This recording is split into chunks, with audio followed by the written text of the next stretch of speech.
Hello! Hello, AOS fans! It's the agents of Nethermaze. And in this video, we're doing a quick wash-up of our game of Warhammer Underworlds, which was the Skaven versus the Shadeborn. Yes, now we played the game. Do go and check that out. There will be links in descriptions and things and all over the place. So do go and look at that if you're interested in watching the match. But we're just going to run through a quick summary of how the game went for us and how we found it. And also, welcome to you if you're listening to us on our podcast. We do intend to put these little game summaries up on our podcast for people to listen to. So do let us know if you like this sort of content and you want to see more of it or not. Listen to more of it, I suppose. Can't really see it as a podcast, but yeah, so welcome to you guys. Welcome to the first Underworlds wash-up video. Wash-up video / podcast / whatever.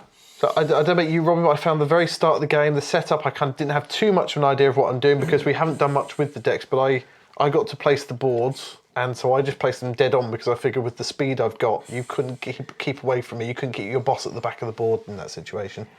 Yeah, I think so. I mean, we struggle from lack of preparation, really, don't we? I mean, although I kind of you get lured into a false sense of security playing Rivals. Kind of like, oh, I don't really need to look at the cards because I know which ones I'm going to take. And then when you sit down at the table, you realise you don't know what any of the cards are. So yes. you draw your hand and like I literally got no clue whether these are good or whether I should keep them or what I might draw into if I change them. And I actually ended up drawing into my third end phase card, which is quite a good card.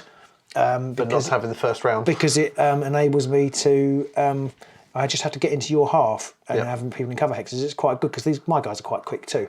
And it's quite scoreable if you draw it later, but it obviously was completely unscoreable. So I'm already fighting a losing battle on that ground. Yeah, I redrew my objectives because I figured, the first ones I had aren't that great. But then the next ones I drew were about staggering two or more fighters, having all of my fighters in your half, which when you've only got 4 activations and 5 fighters is impossible to score unless you decide to come along and kill some of them. And the last one was to make an attack with Grievous with a crit in it, which I then didn't make the only attack I had that had Grievous in it. Because of the way things unfolded. In that game. I did. I did, but I didn't want to commit my leader near the end because it became apparent that your boss wasn't going to die. And because of that, I wasn't going to commit my leader in the first round and make the mistake I had done previous games. I drew quite early into kill the enemy leader, but I kept it and I nearly scored it. You did, very nearly. Right at the end. I did get my Misplaced Optimism card out in the first round, which was great for me because it means I can shunt your leader forwards. That's a really good card. And makes him much more reachable. On the strength of this game, I felt like your cards synergised a bit better with your fighters than mine did. A lot of mine are like, do this if you're in cover hexes, but when you start, you're not really in any cover hexes. Yeah. And there isn't anything to move, I didn't have anything at least, to move you about. Yeah. Move myself about into, like, sidestep into a cover hex. And I think my card draw was a little bit unfortunate. I drew three upgrades, a spell and a ploy to start off with. So I ditched those and then drew 3 upgrades again. Yeah. And then I drew into upgrades later. So I didn't ever play very many ploys, which I think these guys possibly need them. Although I don't, like I say, I haven't checked the cards. So I don't know what is in there that would have been useful. Yeah, I had the classic thing in the first round where I kept thinking too many steps ahead, and then because of that, I then forgot that I needed to make an attack with Grievous, which means I needed to attack my leader, but I was too focused on trying to kill your leader, so I didn't want to do that in the end because it wasn't going to happen. So I didn't score making a Grievous attack with a crit. I didn't score get people in your half, and the last one I had, which is stagger 2 or more of your fighters, I didn't score either, and I could have scored that one had I moved one of my guys into a better position, but I didn't because I didn't want to give you the extra assists because obviously that's the problem. Yeah. And had I actually managed the attack, your boss would have been dead and I wouldn't have staggered him then. So, you had a phenomenally good second round though. You hit every single attack. I think my second round saved me. And took down. I had a couple of cards where I had to have people in gloom hexes. You just kept killing them, or at the very end you didn't kill him, but you pushed him out of the gloom hex. Yeah. And that got me a couple of glory. So had it gone differently, had you only hit with half your attacks, then I could have scored 4 glory. Yeah. I would have been reasonable to expect that you only hit with 3 out of 4, then I would have scored 2 glory. But your attacks are very good. Those rats, I mean, they're better, significantly better than Spike Claw. Oh, definitely, yes. I mean, even the guy who does roll 2 swords does 2 damage. Yeah, I was quite shocked by that. Yeah, I was as well. When I saw the card, I was like, oh my God. Especially when I've only got 3 wounds, most of my fighters, and not really any ways to improve that. There is a little healing thing. And I've got multiple people who have like a range 3 attack as well. So even though it's 1 damage, I can can ping Yeah, away. although I used that to quite a good effect. Yeah. Against you, as well. Unfortunately, I didn't get the card out. It was right. I did draw it later after he was dead. The card where you can do another repeated crossbow attack is really good, and it's particularly good against the Skaven. Yes. Because you're not that strong, and you kind of just whittle you down. And I think at the end of the second round, I don't think I scored any end phase cards again because I only had 2 fighters left. One of them was have the upgrades on 3 fighters, one was have 3 fighters next to someone, and one was kill somebody with your leader supporting. And again, they're quite tricky to do with the Skaven because they drop like flies.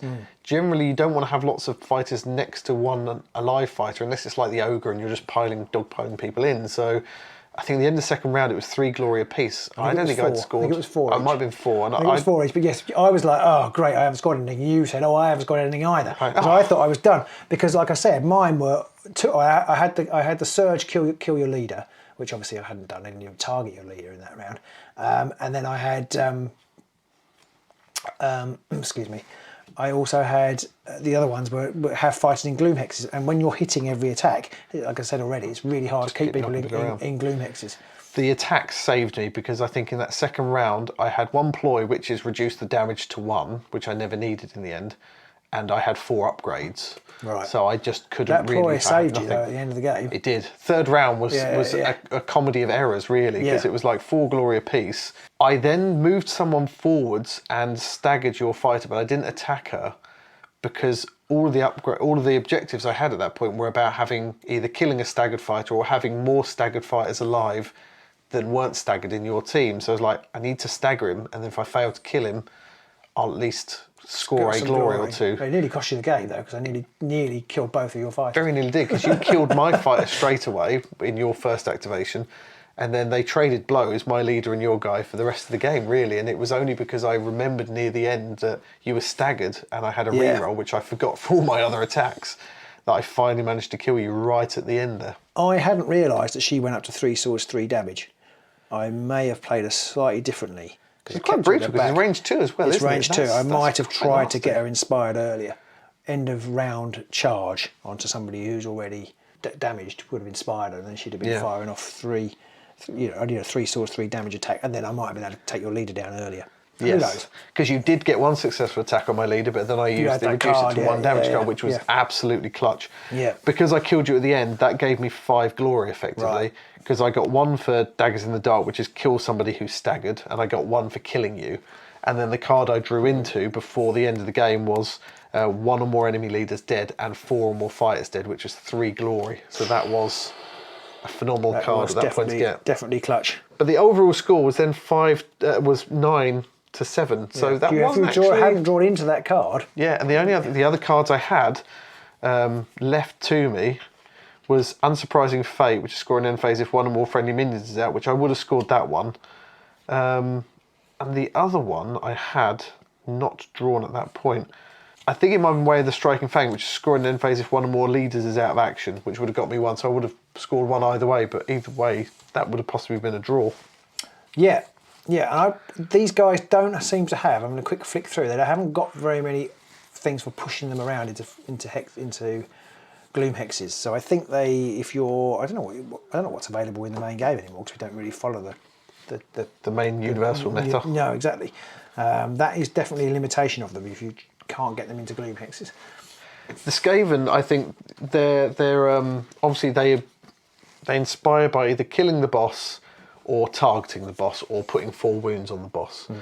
So their tactics are pretty much telegraphed from the start. You know what's going on. Yeah. If you're not rocking a chunky fighter, you want them right at the back of the board for the most part, which can be painful if your boss is, quite hard hitting.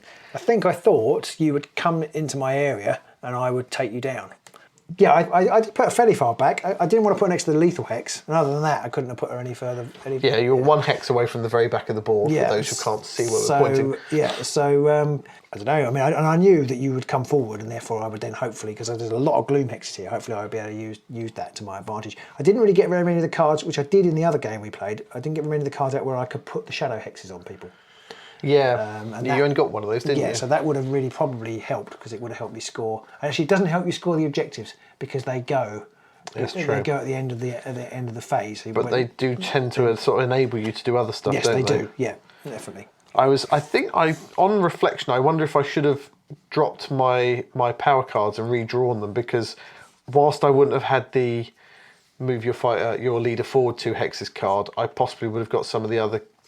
I don't know if there are other cards better to have. I think that's probably one of the best cards you can start the game with, actually, is the Skaven, because if you can pull that leader model forwards 2 hexes, you can make it so that most of your Skaven can then reach them. Yes, and you can take them down. yeah, and I think comically, in some ways, because the Skaven are quite weak, that hinders your inspiration ability somewhat, because you want to target wounded fighters, but if you keep one-shotting them, so I'm gonna. Yeah, oh, well, actually, I've but killed I you. didn't actually one-shot anybody this time, which I struggled with it more against the skeletons. Yes. And that might be because they've. Well, did you start on 2 dodge? Don't you?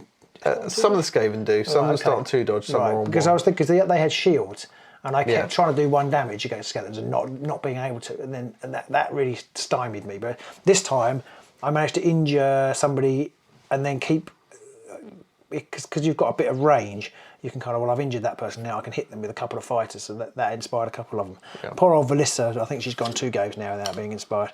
And I think she's the Arnulf of the group. Dear. Oh dear. Yeah. I mean, overall, I still enjoyed that game probably as much as I enjoyed our first 2 games. I think I enjoyed it slightly less than the other 2, but I think that's just because I didn't quite get the synergy with my cards this time. Yeah. Which I think it's probably luck of the draw as much as anything else. I didn't find the Skaven to be as effective this time round, and again, I think the card draw didn't come out quite well enough. Some of the Skaven objectives, I've said this many times already, but some of the Skaven objectives can be quite tricky or near impossible to score, depending. But I feel like if we'd played like a best of 3, possibly we would have had more chance for card synergies to come out. Quite possibly, yes.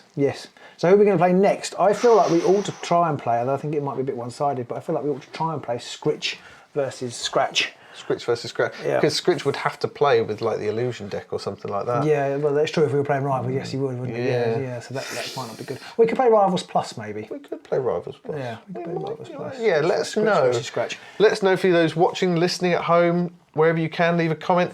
Do you want to see a Skaven off? Do you want to see Scritch versus, I can't even remember his name, that's how little I played him. Scratch. So, yeah, Scritch versus Scratch. Do you want to see Scratchy Show? Do you want to see Skittershank versus Scritch, who is the greatest? Yes. Or do you want to see something else? Do you want to see the Shadeborn up against somebody? Maybe Dark Elves versus the Cow Elves? Well, I've been thinking about this today while I was tidying up, getting ready for tonight, and I thought they would be really fun to play against the Knothi. The Banoffee trackers, yeah. And we could play Rivals there as well. The Wild Hunt. I thought the Wild Hunt Rivals versus the Shadow Elves would be pretty good. So let us know if you want to see that, or let us know which match-offs you'd like to see, and we'll see what we can do. Yes, definitely. But I don't think this has dulled my appetite for Nethermaze. I think I'm still enjoying this a lot more than I was Harrow Deep. So yeah, I think I just need to remember to look at the cards maybe a little bit before we sit down to play. Yeah. But it's interesting what you said about it's done more for you than Harrow Deep. I've got no interest in playing against any of the Harrow Deep warbands, unless you guys want to see them. But particularly, I was thinking, definitely don't want to play against Black Powder. No, I don't want to play with or against him. It's 0 there. I really don't want to play with Zandai, though I do quite like the models, but I don't really want to play with her. And I never really, you never really got a feel for the Cruel Boy, so I've never really got a feel for the Cruel Boy, so... There's lots of stuff out there for the Cruel Boys, and I think that they could possibly be quite fun to play, but possibly they're more fun to play with Universals at hand, and I wonder whether they're just their Rivals deck. But then we only played them like once or twice, so and maybe they'd be all right. Let us know what you want to see. Yes, yeah. So I hope you enjoyed that. Let us know if it works as a podcast format. Yep. In particular. And if you ever listen to it, and we'll be back soon with some Underworlds. We've got a few other bits and pieces coming up. We've got another Marvel Crisis Protocol game will be dropping soon, and we've got a game called Ascension Tactics. Hopefully, it'll be appearing on the channel soon. It's a hex-based game with some deck building thrown in, so it's kind of Underworldsy. So let us know what you think of that when it arrives. And of course, we're working to get some Lord of the Rings into the channel as well at some point in the very near future too. Robin is salivating as we speak. Yes. So we see you soon in the Underworlds.